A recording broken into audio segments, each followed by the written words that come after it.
Bonjour les amis, vous êtes bien sur Planète Gaïa TV et nous sommes dans l'émission Contes et légendes. Aujourd'hui, j'ai la chance d'être avec un vrai barde, Daniel. Bonjour Daniel. Bonjour Gérard. Qui va nous interpréter. Alors, c'est un texte que j'ai réadapté en conte musical de Tolkien, Firiel. C'est l'histoire d'une elfe, une femme elfe, qui vient danser au bord de la rivière. Et un jour, on lui propose de rejoindre la terre des elfes, mais elle hésite et elle perd la chance de sa vie. Voilà. Ok, super. Eh bien, on écoute ça maintenant.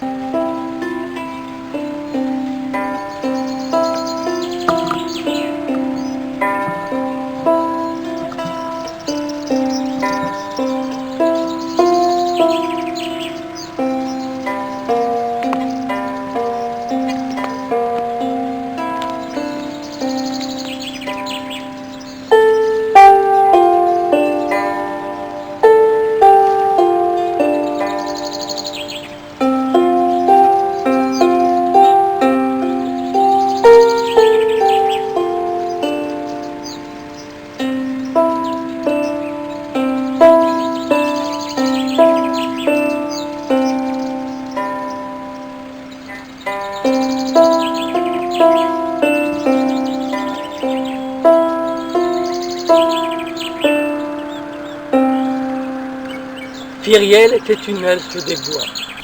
Elle habitait tout en haut de la colline. Tous les matins, aux premières lueurs, elle descendait au bord de la rivière. Et là, nu-pied, dans l'herbe, elle dansait. Verte était sa robe, avec 1000 reflets changeants dans la lumière du matin. Sur sa tête, un bonnet en maille d'argent, avec des fines perles blanches. Ses longs cheveux dorés flottaient dans le vent des saules et des bouleaux. L'été, dans la lumière dorée des blés. À l'automne, dans le pourpre des feuilles d'érable. Au printemps, dans le vert tendre des feuilles de tilleul. L'hiver, sur la blanche neige immaculée, Firiel dansait, faisant naître sous ses pieds des myriades de fleurs. Elle dansait le chant de la rivière.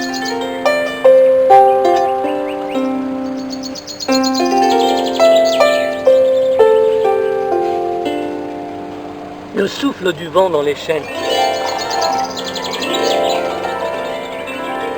la plainte de la terre, renouvelée à chaque saison.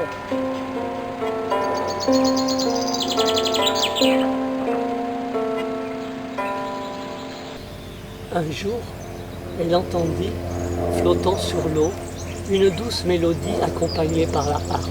Un grand bateau blanc, avec une proue en forme de cygne, glissait lentement sur l'onde argentée. À son bord, 3 elfes vêtus de blanc, un bandeau d'argent dans les cheveux, chantaient en s'accompagnant de larmes. « Viens, marche sur l'eau. Si tu le veux, tu peux marcher sur l'eau. Il y a une place à bord de mon bateau qui part pour le pays des elfes. » Attirée par la magie elfique, Firiel s'approcha sur la berge et posa son pied blanc sur l'eau.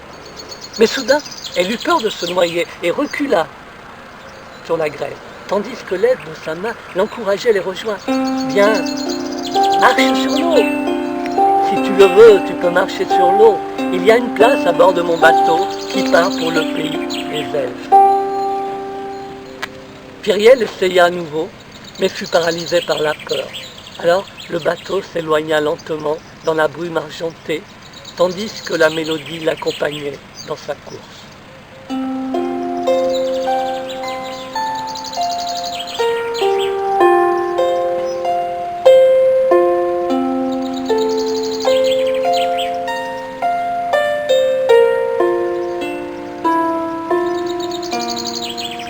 Les années ont passé. Firiel ne vient plus danser au bord de la rivière. Ses cheveux ont blanchi, son visage est triste, et ses yeux verts ne reflètent plus la couleur des feuilles de tilleul. Ni le chant de la rivière, ni le souffle du vent dans les chênes, ni la plainte de la terre n'accompagne désormais sa marche. Pourtant, certains jours, elle entend flottant sur l'eau comme un murmure, un souvenir presque oublié, qui dit « Viens, marche sur l'eau, si tu le veux, tu peux marcher sur l'eau. » Il y avait une place à bord de mon bateau qui partait pour le pays des elfes, qui partait pour le pays des elfes.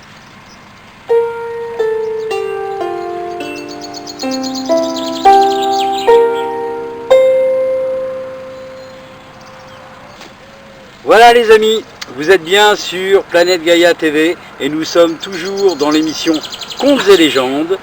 Merci Daniel pour ce merveilleux conte. Merci à toi, merci à vous tous. Chers amis, je vous retrouve bientôt pour de prochaines aventures.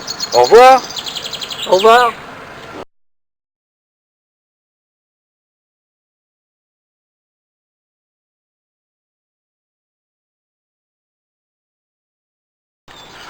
Bonjour les amis, vous êtes bien sur Planète Gaïa TV dans l'émission Contes et légendes.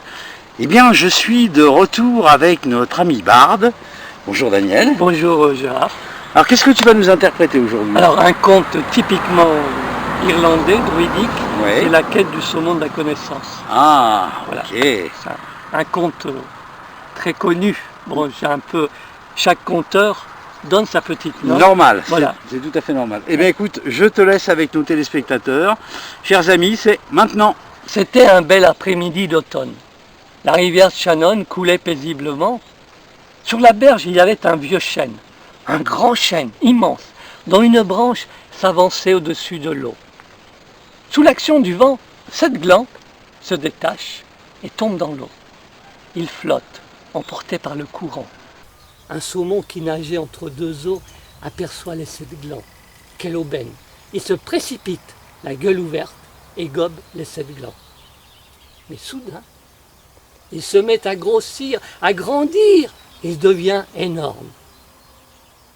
Ayant mangé les fruits de l'arbre de la connaissance, il est à son tour investi de la connaissance. Mais quiconque mangera le saumon aura à son tour la connaissance. Il y avait en ces temps-là en Irlande un druide qui s'appelait Finn MacCumil.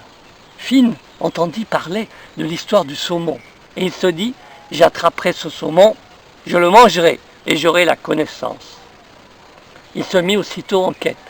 Mais le saumon était rusé, il avait la prescience et il déjouait tous les pièges du druide. La quête dura 7 années. Au bout de 7 ans, le saumon se laissa prendre.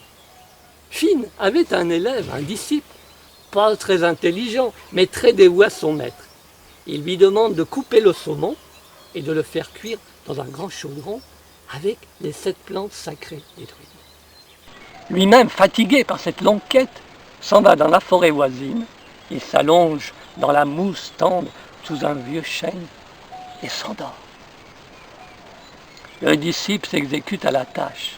Il tourne sans arrêt dans le chaudron la mixture, quand soudain, un peu de bouillon lui saute sur la main et le brûle au doigt.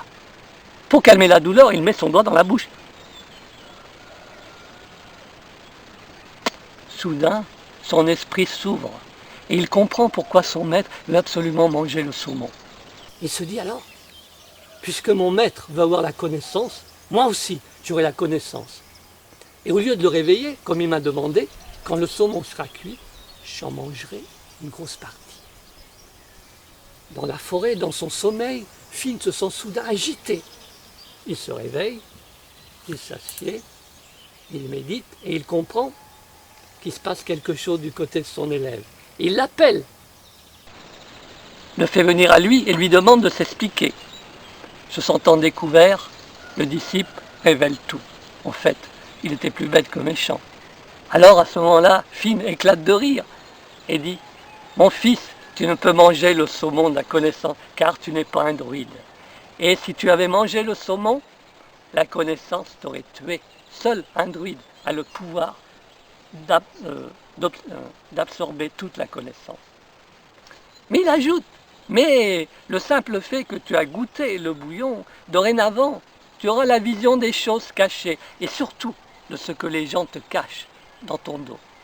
Et il ajoute avec un grand rire, mais je te préviens mon fils, il y a des jours où tu regretteras d'avoir mis ton doigt dans la bouche. Voilà les amis, l'histoire du saumon. Alors, moralité, faut pas manger n'importe quoi. Exactement. Faut savoir ce qu'on mange et réfléchir beaucoup. Et oui. Et la magie des druides est très puissante. Et bien sûr que la magie des druides est très puissante, c'est pas moi qui vais te dire le contraire. Ok, merci Daniel pour ce merveilleux Merci à conte. toi d'être venu ici pour partager ça. Merci à Planète Gaïa. Mais Puis à Gaïa. c'est Planète Gaïa qui te remercie. Voilà. Chers amis, vous êtes donc bien sur Planète Gaïa TV et nous sommes toujours dans l'émission pardon, Contes et légendes. Et l'aventure va se terminer maintenant et je vous dis à très vite pour de prochaines aventures. Au revoir. Au revoir. Voilà les amis, l'émission est maintenant terminée. Alors j'espère que ça vous a bien plu. N'hésitez pas à faire un j'aime, le pouce vers le haut, de façon à nous montrer que vous êtes satisfait. Mettez-nous des commentaires, parce que d'abord ça fait toujours plaisir. Et puis en plus, ça nous permet d'améliorer nos vidéos. Faites-nous les réflexions qui vous semblent justes. Si vous avez des questions à poser à l'intervenant, posez-la. Nous, on va transmettre, il n'y a pas de problème avec ça. La règle, c'est bien sûr le partage. Plus vous allez partager, plus on sera connu. Plus on sera connu, plus on aura de soutien. Et donc, on pourra faire du travail de meilleure qualité encore. N'hésitez pas à aller sur la plateforme Tipeee. L'adresse est en dessous de la vidéo. La plateforme Tipeee, c'est notre plateforme de financement participatif, ce qui nous permet de pouvoir continuer, pouvoir exister, de changer notre matériel et de nous déplacer. Donc vous pouvez faire un don de 1 euro à, je sais pas moi, 1 million d'euros, si ça vous fait plaisir, d'une manière mensuelle, donc avec un engagement, ou d'une manière ponctuelle, c'est-à-dire juste une fois. Plus on aura de sous de votre part, plus on aura un budget prévisionnel conséquent, et donc plus on pourra prévoir de vidéos. On pourra prévoir aussi de changer notre matériel, encore une fois, de façon à avoir un matériel encore plus performant. Actuellement, on sort une vidéo par semaine, tous les lundis. Et là, le but de cette année, c'est progressivement d'arriver à 2 vidéos, donc une autre le jeudi. Donc vous allez voir apparaître des nouvelles vidéos de temps en temps, mais de plus en plus souvent le jeudi. Donc pour arriver à 2 vidéos. Pour ça, on a besoin de vous, parce que sans vous, sans votre argent, qui est le nerf de la guerre, malheureusement, on ne pourrait pas exister. Donc je vous remercie d'avance pour votre soutien, et je vous dis à bientôt pour de prochaines aventures. Au revoir.